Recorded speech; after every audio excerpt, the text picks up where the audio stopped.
Autoline Daily is brought to you by Borg Warner, feel good about driving. Bridgestone, your journey, our passion. Dow Automotive Systems, improving durability and increasing design flexibility with Betamate structural adhesives at dowbetamate.com. And by Hyundai, new thinking, new possibilities. Welcome to an all-new Autoline Daily, but now let's look at today's top stories. And the big news is sales in the US, which skyrocketed last month. Automakers sold 1.6 million cars in May, which is a 7% gain compared to last year, according to Wards, which measures its sales on a daily selling rate basis. That pushed the SAAR to 16.7 million units, the highest it's been since '07. Mitsubishi continued its resurgence and posted the largest gain amongst automakers, up nearly 50% from a year ago. Audi was next with a solid 20% increase in sales. The German automaker was followed by Mazda, which increased sales nearly 20%. Rounding out the top five were Nissan and Porsche. But despite the strong month overall for the industry, several automakers were down in May. Tesla posted the biggest loss amongst automakers, down 35% from a year ago. Volvo's sales fell nearly a quarter, and Volkswagen's struggles continued in May, with sales dropping close to 20%. Ford and Hyundai also saw sales fall. Those were the only automakers that posted a loss. Everyone else was up at least 4%. We'll take a look at some of the other numbers in future shows. And speaking of sales news, Ford expects to take a big hit as it transitions from the current F-150 to the all-new aluminum-intensive version. Bloomberg reports that the company estimates that it will lose production of more than 90,000 F-150s as it retools plans to build the new model. Ford's president of the Americas, Joe Hinrichs, says the company is building up inventory of the F-Series in order to mitigate any disruptions in supply and still believes it will retain its crown as the best-selling truck in the US.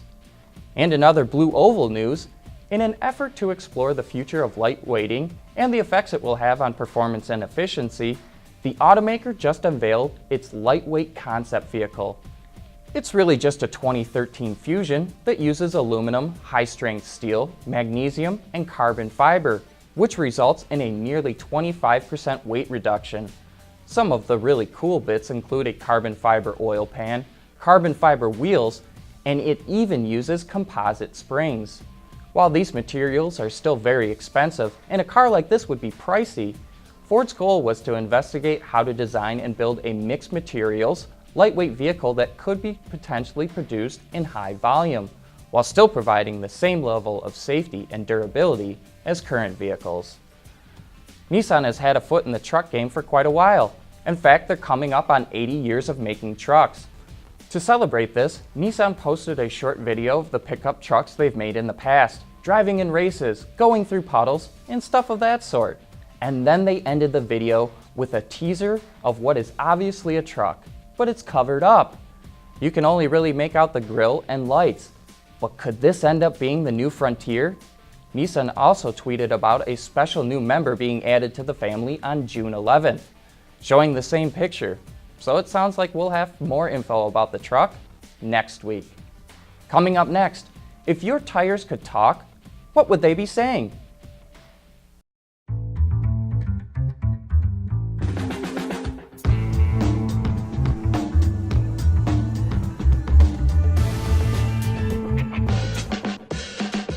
The new Sonata from Hyundai. Last week in the Autoline Garage, we looked at what your tire's sidewall is trying to tell you. Now it's here what the tread has to say. Autoline Garage is brought to you by Bridgestone, your journey, our passion. Your tire's tread can tell you something like the suspension components are worn out or that the alignment is off. But a lot of people don't know how to read these signs and only find out when it's too late. So let me help you so it never gets to that point. Now why don't we start off with tread depth. Most professionals will recommend that you change a tire when it's at 3 to 4/32 of an inch in remaining tread depth. And I'm sure most of us have seen the commercials from your local tire dealer where all you have to do is stick a quarter in the tire's tread And if you can see the top of George Washington's hair, which happens to be 3/32 of an inch, your tires need to be replaced. While this is a good rule of thumb, it's only a general rule of thumb. If you live in a place that has mild winters, or it just happens to be in the summer months, I think a tire's tread can be taken down to as low as 2/32 of an inch.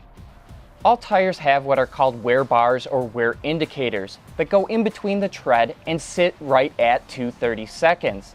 But you must understand that a worn tire can still be less safe even during the summer because it still rains, and worn tires are much more likely to hydroplane.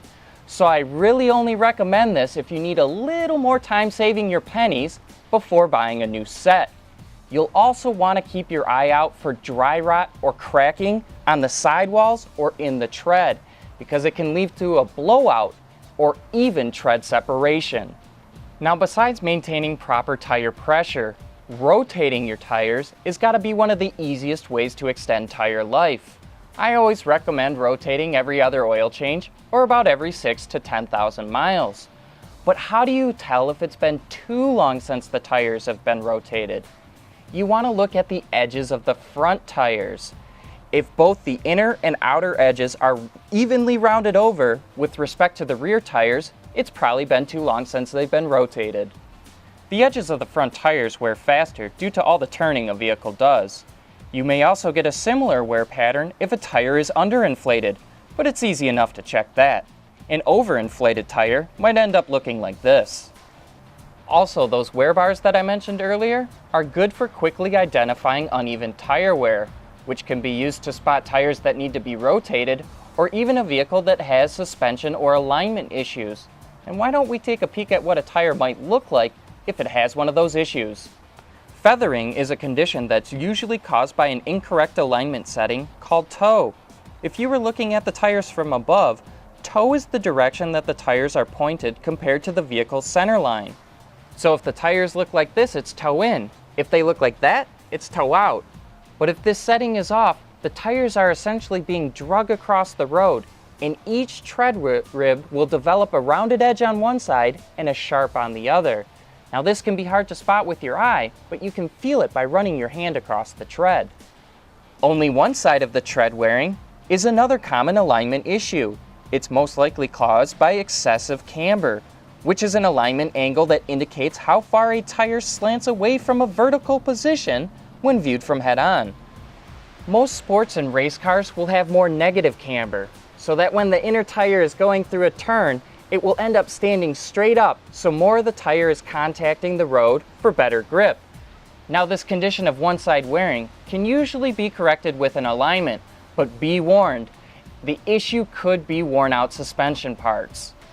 Now, cupping is an issue that most likely won't be corrected with an alignment and usually indicates a bent or worn out suspension part. A lot of the times it's just a worn out shock or spring. I'm sure at some point most of us have seen a car driving down the road where one of the tires is just doing this. As you can tell by this picture, cupping can sometimes be hard to spot. But if you look at the areas where the tire is actually slapping the road, it's a little bit darker than the other areas. Or if you were to run your hands over the tread, you would feel something like this. And as you can tell, there's no one specific cause for why a tire will wear improperly. So you'll most likely have to go to a professional to get it figured out. But you should now have a much better understanding of what your tires are trying to tell you. And trust me, in the long run, it will prolong your tire's life and save you a few bucks. You won't want to miss this week's Autoline After Hours. Our guest will be Philippe Jansen from Jeep, and he'll be bringing the new Renegade into the studio. So all you Jeep enthusiasts will want to see that one. That's this Thursday at 6 p.m. on our website, autoline.tv. That's a wrap for today's report. Thanks for watching, and we'll see you tomorrow.